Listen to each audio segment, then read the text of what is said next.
Bago tayo magsimula sa ating recap, mangyaring mag-subscribe po muna kayo sa aking channel sa mga hindi pa nakapag-subscribe at i-turn on ang all notifications para ma-notify kayo sa mga darating na recap natin at i-like nyo na din ang video na ito. Maraming salamat! Ito ang mga nangyari sa nakaraang episode. Nagawang madepensahan ni Mash sina Wahlberg sa paniguradong kapahamakan sa mga kamay mismo ni Innocent Zero. Nagawa din niyang mailigtas ang lahat ng mga estudyante na hindi makalabas sa loob ng arena laban sa isang malaking halimaw na sinumon ni Innocent Zero. Sa kasalukuyang pangyayari, nahanap at nahuli na din ni Orter ang nagtatagong kakampi ng Innocent Zero na pumipigil sa kanila para gamitin ang kanilang mga magic. Napag-alaman din ni Orter na kumakampi na daw si Caldo kay Mash dahil sa mga ipinakita ni Mash na lakas para kalabanin ang Innocent Zero. Hindi niya daw matatanggap ni Orter si Mash.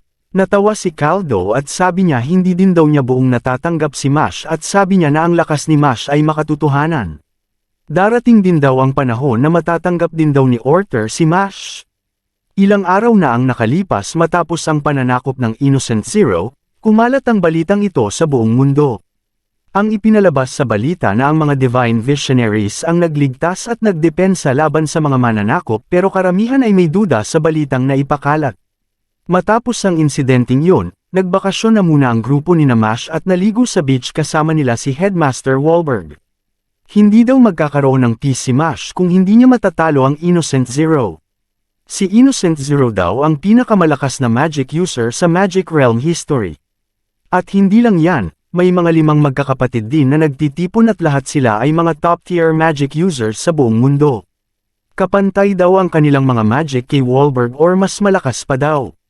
Sa kalagayan natin ngayon, siguradong matatapos ang mundo. Hindi inakala ni Wahlberg na ganito na pala kalakas ang Innocent Zero. Nasabi pa niya na ang chance nila para manalo ay muntik ng maging 0. Pero naniniwala pa din si Wahlberg na kayang malagpasan ni Mash ang walang kasiguraduhan. Sa pamamagitan daw ng physical training, nakuha ni Mash ang mabilisang kapangyarihan, katibayan, katatagan ng kaisipan at ang kakaibang lakas niya. Ang kakaibang lakas daw ni Mash ang siguradong susi para matalo ang mga malalakas na magic users sa buong mundo. Nananalig si Wahlberg kay Mash na kaya niyang gawing makakatotohanan ang mundo na gusto ni Wahlberg na hindi niya kayang magawa. Sabi naman ni Mash na sisiguraduhin niya na makakagraduate siya sa Easton School kasama ang kanyang mga kaibigan. Napahanga niya ang kanyang mga kasama sa mga sinasabi ni Mash. Napalapit na ang end of semester exam at ayaw talaga ni Mash ang mag-aral. Naguguluhan na si Mash kung papaano siya makakapasa sa kanilang huling exam. Pinipilit ni Mash na mag-aral pero hindi nagtagal, hindi na niya kinaya ng kanyang utak ang mga libro at biglang tumakbo at tumalon sa bintana. Hinanap ni Finn si Mash at natagpuan niya ito na nakalubog ang buong katawan niya sa ilalim ng lupa. Gusto na lang daw magtago ni Mash sa ilalim ng lupa. Ang pag-aaral daw ay isang bagay na hindi niya kayang magawa or malagpasan, sabi pa ni Mash. Pero, hindi sumuko si Finn para bigyan ng lakas ng loob si Mash para ipagpatuloy ang kanyang pag-aaral at ipasa ang kanilang exam para makagraduate silang lahat ng sabay-sabay. Bumalik na si Mash sa kanyang mga kaibigan at pinagpatuloy niya ang kanyang pag-aaral para sa darating na semester exam. Dumating na ang araw ng kanilang exam at pinagpapawisan at napaluha si Mash sa hirap ng mga tanong. Natapos na ang kanilang pagsagot at tinawag ang kanyang pangalan ng guro. Masayang ibinalita ng kanilang guro na nakapasa si Mash sa exam. Sa kabilang banda naman, biglang may dumating sa Easton Academy na mga taong nagwewelga at hinahanap nila si Mash.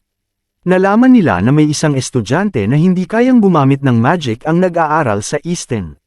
Hindi nila matanggap-tanggap na isang taong walang kakayahang gumamit ng magic ay nag-aaral sa isang prestihiyosong eskwelahan ng mga magic users. Pero lumabas si Lemon at hinarap ang mga taong nagwelga sa labas.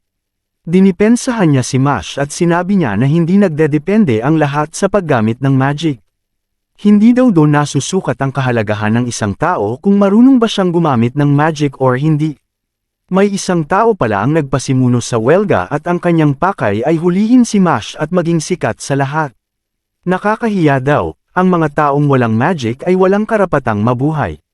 Biglang binato ng mga bato si Lemon pero andun si Mash at sinalo niya lahat ng mga bato para hindi matamaan si Lemon. Nag-cast ng prison wall magic spell ang isang traidor na nasa welga para hulihin niya si Mash. Nagawa niyang maikulong si Mash sa isang makapal na bakal na pader pero madali lamang nasira ni Mash ang bakal at itinapon niya ito pabalik sa nag-cast ng spell at nakulong siya sa kanyang sariling spell. Sabi pa ni Mash sa mga tao na magiging isa siyang magaling sa lahat ng mga magic users sa Easton. Hindi daw basehan kung marunong bang gumamit ng magic o hindi. Biglang dumating si Wahlberg at sinabi sa mga nagwewelga na ang kapalaran ni Mash ay magdedepende sa resulta pagkatapos ng Divine Visionary exam at yun daw ang napagdesisyonan ng Bureau of Magic.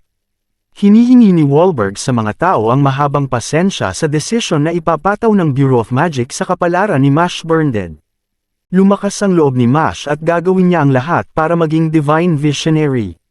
Sabi pa ni Wahlberg na kung hindi siya maging Divine Visionary, lahat ng mga tao na kumakampi sa kanya ay papatawan din ng kaukulang kaparusahan sa mundo ng magic.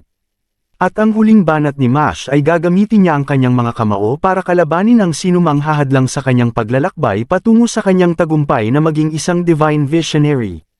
At dito nagtapos ang huling episode ni Mash sa Season 2. Maraming salamat sa inyong pagsuporta sa aking mga videos hanggang sa dulo.